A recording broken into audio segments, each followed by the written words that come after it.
Professor ইউনূসের আমলে বহু সাংবাদিককে নির্যাতন করা হয়েছে, মব করে মেরে ফেলা হয়েছে, বহু সাংবাদিকের নামে মিথ্যা মামলা দেওয়া হয়েছে, অনেক সাংবাদিককে বিভিন্ন মিথ্যা হত্যা মামলা দিয়ে কারাগারে রাখা হয়েছে। এরকম অভিযোগ আমরা অনেক দিন থেকেই শুনে আসছি। সাংবাদিকদের জামিনের ব্যাপারে আন্তর্জাতিক পর্যায় থেকে, দেশের থেকে, নানা দিক থেকে সরকারকে নানাভাবে বহুবার চিঠি দেয়া, লেখা, বক্তব্য প্রদান, এই ব্যাপারগুলো দেখেছি। কোনো সময়ই সরকার তাতে কর্ণপাত করেনি। বর্তমান সময়ে একটা রিপোর্ট এসেছে যে গণমাধ্যমের স্বাধীনতার সূচকে বাংলাদেশ 3 ধাপ পিছিয়ে গেছে। অর্থাৎ বাংলাদেশের যে অবস্থান ছিল সেখান থেকে 3 ধাপ আরও পিছিয়েছে গণমাধ্যমের স্বাধীনতার সূচকে। অথচ প্রফেসর ইউনূসের মেটিকুলাস প্রেস সচিব তিনি বলেছেন যে বাংলাদেশের ইতিহাসে তো বটেই, ব্রিটিশ ভারতের ইতিহাসে তিনি এবং তার আরেক গুরু আসিফ নজরুল তারা বলেছেন যে ব্রিটিশ ভারতের ইতিহাসেও এরকম স্বাধীনতা কেউ কখনো ভোগ করেনি। কিন্তু সাংবাদিকদের নির্যাতিত হওয়ার বহু চিত্র আমরা প্রফেসর ইউনূসের আমলে দেখেছি। এমনকি মেটিকুলাস উপদেষ্টা মোস্তফা সরওয়ার ফারুকীকে প্রশ্ন করার জন্য 3 জন সাংবাদিকের চাকরি চলে যেতে দেখেছি। বিভিন্ন টেলিভিশন চ্যানেলে মব করতে দেখেছি। কোন সাংবাদিকের চাকরি থাকবে, কোন সাংবাদিকের চাকরি থাকবে না, নতুন চাকরি কাদেরকে দিতে হবে, তাদেরকে কত বেতন দিতে হবে, এই ধরনের লিস্টও গণমাধ্যমে গিয়ে প্রফেসর ইউনূসের মববাজরা দিয়ে এসেছে। প্রফেসর ইউনূস এবং তার মেটিকুলাস প্রেস সচিবের পেছনের ব্যাকআপে এই দৃশ্যগুলো আমরা দেখেছি। সাংবাদিকরা যখন অনেকেই বেশ স্টার সাংবাদিকরা অনেকে কারাগারে রয়েছেন, যেমন শ্যামল দত্ত, মোজাম্মেল বাবু, ফারজানা রূপা, শাকিল আহমেদ, তারা কারাগারে রয়েছেন।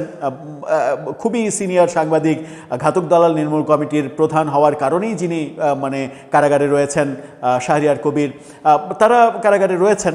বিশেষ করে এই মোজাম্মেল বাবু, তারপরে হচ্ছে শ্যামল দত্ত, এই ফারজানা রূপা, শাকিল আহমেদ। ফারজানা রূপা, শাকিল আহমেদ সব থেকে আগে গ্রেপ্তার হয়েছেন, প্রায় 2 বছর হয়ে গেল তারা কারাগারে রয়েছেন। তাদেরকে জামিন পাওয়ার অধিকার থাকা সত্ত্বেও জামিন দেওয়া হচ্ছে না।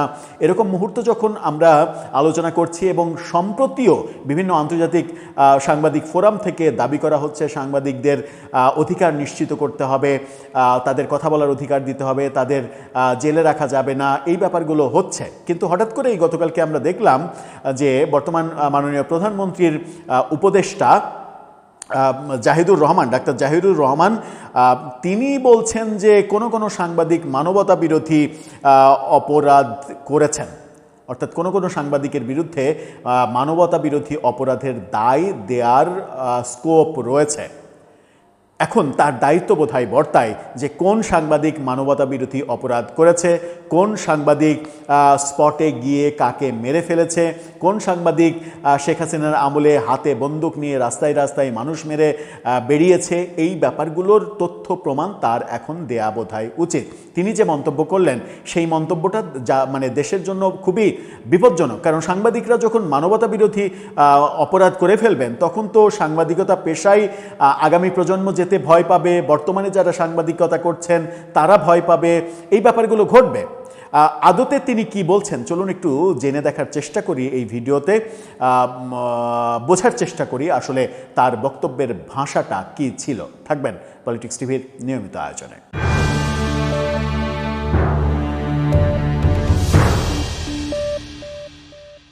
দর্শক, বলছিলাম প্রধানমন্ত্রীর উপদেষ্টা জাহিদুর রহমানের কথা।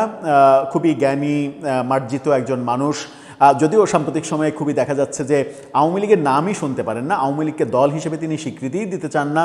আওয়ামী লীগ জীবনেও আর আওয়ামী লীগকে ফিরিয়ে আনা উচিত না, এরকম বক্তব্যও তিনি উপদেষ্টা হওয়ার আগে বিভিন্ন টক শোতে বলেছিলেন। এখন হয়তো কথা বলার মাত্রাটা একটু কমেছে, ওই পর্যায়ের কথা বলার মাত্রাটা কমেছে। কিন্তু তার বক্তব্যে স্পষ্ট যে তিনি একেবারে নিখাদ, শতভাগ বললেও ভুল হবে, শতভাগের বেশি ভাগ যদি বলা যায় তাহলেও বলা যায় যে তিনি আওয়ামী বিদ্বেষী একজন মানুষ। তার পুরস্কার হিসেবেই হতে পারে যে তিনি প্রধানমন্ত্রীর উপদেষ্টা হয়েছেন।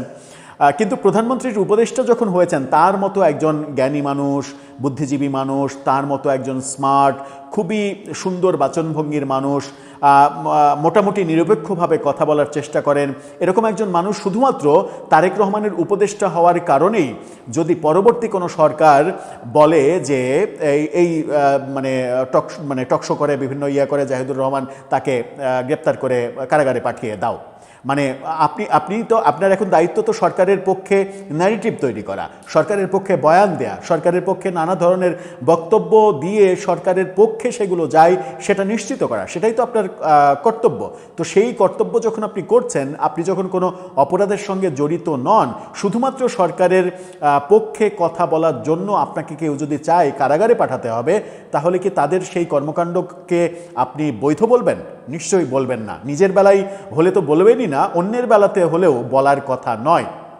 কিন্তু এই ক্ষেত্রে তিনি যেটা বললেন সেটা একটু বোধহয় ভাবনার অবকাশ রয়েছে। কি বলছেন তিনি আদতে? ডেইলি টাইমসের এই শিরোনামটা দেখে নিন, সেখানে বলা হচ্ছে সাংবাদিকদের কারো কারো মানবতা বিরোধী অপরাধের দায় আছে। কিভাবে দায় আছে তিনি বলছেন, সেই ব্যাখ্যাতেই মূলত মানে একটু বিশ্লেষণের প্রয়োজন রয়েছে। কি ব্যাখ্যা তার? জুলাই গণ অভ্যুত্থানের পর গ্রেপ্তার হওয়া কোনো সাংবাদিক মানবতা বিরোধী অপরাধের জন্য দায়ী বলে মনে করেন প্রধানমন্ত্রীর তথ্য এবং সম্প্রচার উপদেষ্টা জাহিদুর রহমান। কোনো সাংবাদিক, সবাই না, কোনো সাংবাদিক মানবতা বিরোধী দায় রয়েছে। মানবতা বিরোধী দায় কিন্তু অনেক বড় দায়, হত্যা সহ মানবতা বিরোধী অপরাধ, যে অপরাধে শেখ হাসিনার ফাঁসি হয়েছে সেই অপরাধ বলছেন সাংবাদিকদের রয়েছে। তার মানে সাংবাদিকরাও সেই ধরনের কাজ করেছে, মানে সরাসরি মানে এই হত্যাযজ্ঞ পরিচালনার মতো কাজ করেছে। কারা করেছে সেটা একটু জানা দরকার। এক প্রশ্নে তিনি বলেন, যাদের বিরুদ্ধে এ ধরনের মানে হত্যা মামলা দেয়া হয়েছে তাদের কারো কারো অপরাধ হত্যা মামলার চেয়েও বেশি, কিন্তু প্রশ্ন হলো মানবতা বিরোধী অপরাধের দায়ভার তাদের আছে কি না। সরকারের কর্মকাণ্ড তুলে ধরতে তিনি সাংবাদিক সম্মেলনে এই কথা বলেন। নিজেই প্রশ্ন করে নিজেই জবাব দেন তিনি। সেই সঙ্গে উল্লেখ করেন এটি তার ব্যক্তিগত অবস্থান, অর্থাৎ তিনি যেটা বলছেন এটা সরকারের বক্তব্য না, এটা তার ব্যক্তিগত বক্তব্য। কিন্তু সরকারের একজন মুখপাত্র হিসেবে ব্যক্তিগত বক্তব্য বলার স্কোপ আছে কি না সেই প্রশ্নও হয়তো অনেকে করতে পারেন। আমি করতে পারি না, কারণ প্রত্যেকটা মানুষেরই বাকস্বাধীনতা থাকা উচিত, তারও ব্যক্তিগত মতামত দেওয়ার স্কোপ থাকা উচিত। তথ্য উপদেষ্টা তিনি বলেন যে, তবে আমি মনে করি ওনাদের গণহত্যার দায় খানিকটা দেয়া যায়। আসলে কথাটা গণহত্যাও নয়, মানবতা বিরোধী হত্যার দায়। জুলাইয়ে কোনো গণহত্যা হয়নি, জুলাই কোনো গণহত্যা হয়নি। কি হয়েছে তাহলে? কিন্তু মানবতা বিরোধী হত্যাকাণ্ড হয়েছে, যা শেখ হাসিনা অনেক আগে থেকে করে এসেছেন। মানে জুলাইয়ের আগে থেকেই শেখ হাসিনা মানবতা বিরোধী হত্যাকাণ্ড করে এসেছেন, এটাও তিনি বলছেন।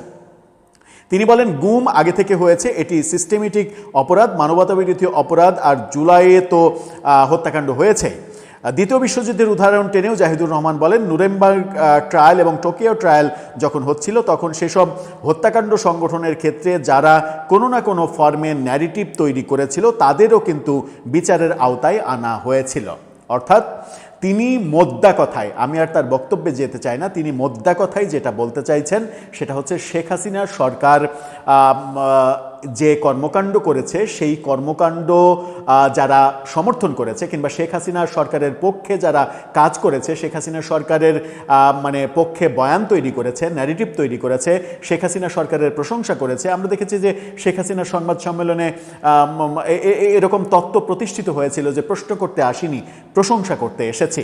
অনেক সাংবাদিকের সেই দায়িত্ব রয়েছে, অর্থাৎ শেখ হাসিনার প্রশংসা করা কিংবা শেখ হাসিনা সরকারের মানে কি বলে যে সমালোচনা না করা, বিরোধিতা না করা, এটাকে তিনি বলছেন নুরেমবার্গ ট্রায়ালের কথা, টোকিও ট্রায়ালের কথা বলছেন যে সেই সময় ওই মানে ট্রায়ালে যারা কর্মকাণ্ডকে সাপোর্ট করেছিল তাদেরকেও বিচারের আওতায় আনা হয়েছিল।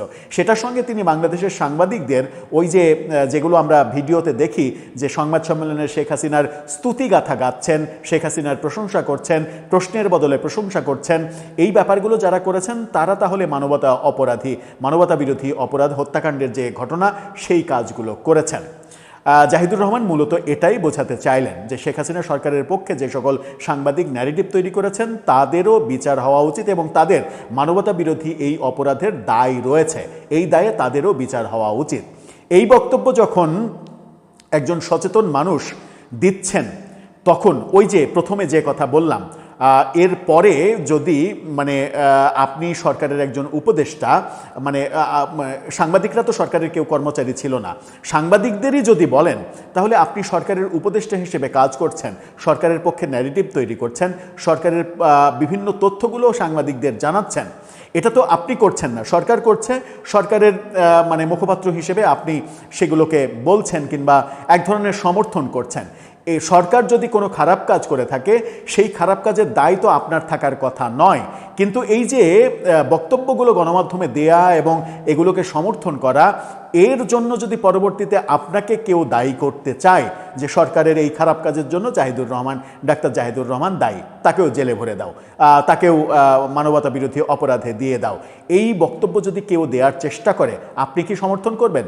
আমি দৃঢ় কণ্ঠে বলছি, আমি অন্তত সমর্থন করতে পারি না। কোনোভাবেই এর দায় আপনার উপরে যায় না। হ্যাঁ, শেখ হাসিনার আমলে অনেক সাংবাদিক শেখ হাসিনার চাটুকারিতা করেছে, শেখ হাসিনার পারপাস সার্ভ করেছে, সেগুলো করেছে। সেগুলো তো মানে ফৌজদারি অপরাধ হওয়ার কথা নয়। অপরাধ সেগুলো হওয়ার কথা যে শেখ হাসিনার আমলে কোনো সাংবাদিক শেখ হাসিনার দুর্নীতির সহায়ক ছিল কিনা, তারা কোনো দুর্নীতি করেছে কিনা, তারা কোনো কি বলবো যে একেবারে যেগুলো অপরাধ, সেই অপরাধগুলো করেছে কিনা, স্পেসিফিকভাবে অপরাধের কোনো পার্টনার ছিল কিনা, সেই অভিযোগ, একেবারে স্পেসিফিক অভিযোগ যদি কারো বিরুদ্ধে থাকে, তাহলে তার আপনি বিচার করেন, সেই বিচারে কোনো যায় আসে না। কিন্তু যদি আপনি বলেন যে মানে যারা ন্যারেটিভ তৈরি করছে কিংবা যারা স্তুতিগাথা গাচ্ছে, যারা প্রশংসা করছে, যারা সরকারের বিরোধিতা করছে না, তাদেরকেও আপনি সরকারের মানে এই অপরাধের ভাগ দিতে চান এবং তার শাস্তি নিশ্চিত করতে চান, এবং সেটা কোনো ধরনের জামিন না দিয়ে যদি এটা বলতে চান, তাহলে আমার মনে হয় যে বিনীতভাবে বলার স্কোপ আছে কিংবা বলা উচিত যে এই কথাটা আপনি আবার ভেবে নতুন করে বলবেন কিনা। হতে পারে না যে কোনো সময় মানুষ নিজের অজান্তেই সঠিক ব্যাখ্যাটা করতে পারে না কিংবা সঠিক স্পিচটা দিতে পারে না। আমার মনে হয় যে আরেকবার আপনি ভেবে দেখলে, আরও ডিপলি ভেবে দেখলে হয়তো আপনি খুঁজে পাবেন মূল ব্যাপারটা, যে এই ডিসক্রিপশনটা দেয়াটা আপনার ঠিক হলো কিনা। হ্যাঁ, যারা জেলে রয়েছে, ফারজানা রূপা, শাকিল আহমেদ কিংবা মোজাম্মেল বাবু, শ্যামল দত্ত, তারা যদি সরকারের ভেতরে ঢুকে সরকারের কোনো সুযোগ সুবিধা, অবৈধভাবে কোনো সুযোগ সুবিধা গ্রহণ করে থাকে যেটা রাষ্ট্রের ক্ষতি, সুযোগ সুবিধা তো অনেকভাবেই করতে পারে, যে সরকার একটা কাজে সুপারিশ করলো, সেই কাজটা করলো, এগুলো তার অপরাধ হতে পারে না। কিন্তু রাষ্ট্রের ক্ষতি করে যদি কোনো সুযোগ সুবিধা নিয়ে থাকে, কোনো দুর্নীতি করে থাকে, রাষ্ট্রের কোনো ক্ষতি করে থাকে, কাউকে মেরে সরকারের মানে সহায়তায় সেখান থেকে মুক্তি পেয়ে থাকে, সেই ব্যাপারগুলো যদি থাকে, তাহলে তাদের বিচার হোক, এটা পুরো জাতি মেনে নেবে, জাতি কোনোভাবেই এর বিপক্ষে কথা বলবে না। কিন্তু আপনি শেখ হাসিনার চাটুকারিতা করার জন্য, শেখ হাসিনার পক্ষে ন্যারেটিভ তৈরি করার জন্য তাকে ঘৃণা করতে পারেন, তাকে শেখ হাসিনার দোসর বলতে পারেন, তাকে গালাগালি করতে পারেন, তাকে আপনার সরকারের আশেপাশে না রাখতে পারেন, অনেক কিছু করতে পারেন, কিন্তু তাকে শাস্তি দিতে পারেন কিনা, এই প্রশ্নটা আসবেই বোধহয়। কারণ এটা যদি হয়, এটা যদি ট্র্যাডিশন হয়ে যায়, তাহলে ভবিষ্যতে এটা মহামারী আকার ধারণ করতে পারে। দর্শক, আপনার মতামত জানিয়ে লিখতে পারেন আমাদের কমেন্ট বক্সে।